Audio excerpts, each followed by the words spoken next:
Hey everybody, thank you for joining me today. So today's video, we're going to use a different sketch. This one is from Dawn Griffith and I got it from Pinterest, and I have links to my Pinterest down below, and I have a board all to card sketches. So if you guys ever want to check that out, just look down in the more section, okay? I'm going to start off. I wanted to do the white paper that's in the center. I wanted to have it have a little accent. So I decided to take a stencil from Paige Evans and some Nuvo paste. This is the Nuvo Glimmer Paste.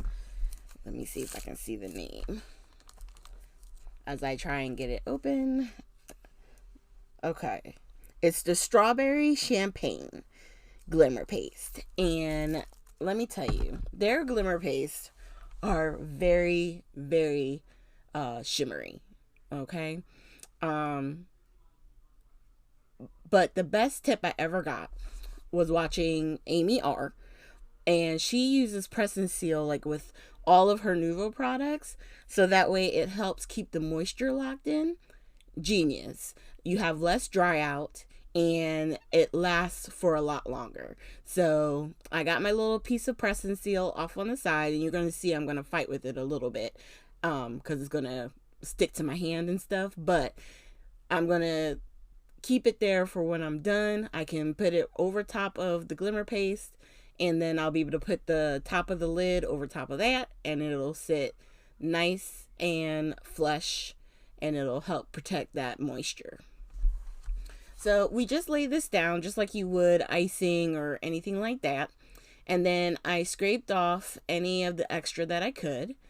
And we're going to shift and move that piece. And then for our second card, we're going to lay that down. Now on the back of those pieces of paper, I did put a little bit of tape runner, just so it would kind of help hold it in place.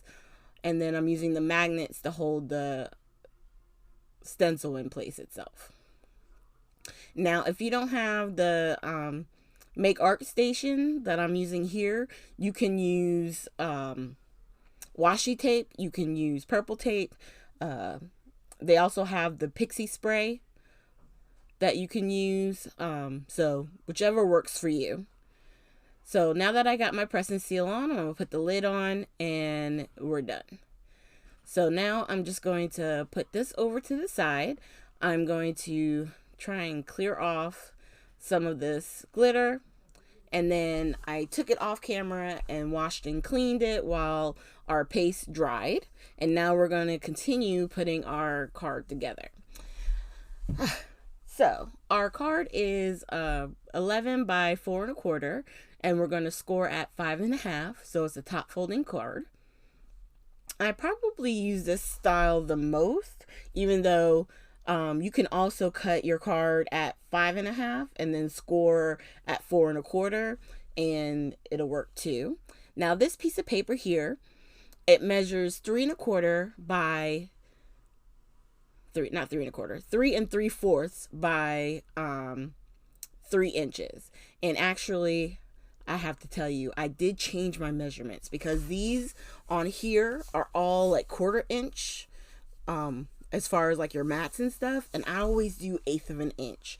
So my pattern paper, the polka dots that we're putting on, is actually 4 by 5 1/4. So when I did my rectangle piece to create my triangles, I made it 4 by 3 inches, and then I cut it on the diagonal so that way the bottom piece would go across the entire front, of my pattern paper, because if I made it 3 3/4, it would have had 1/4 of an inch. It would have been too short, and I didn't want that. So as you're doing stuff and you're using the card sketches, you can always manipulate and change things to best suit, what you're trying to do.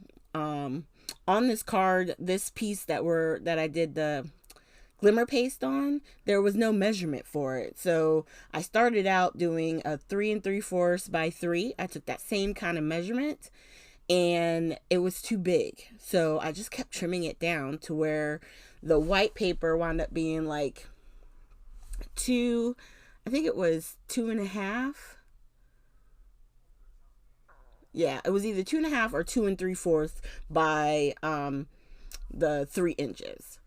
Okay, and then because I knew part of the bottom is going to be covered up anyway, so I just needed to make sure that my width was good enough that I would be able to see some of that pattern paper around the edge.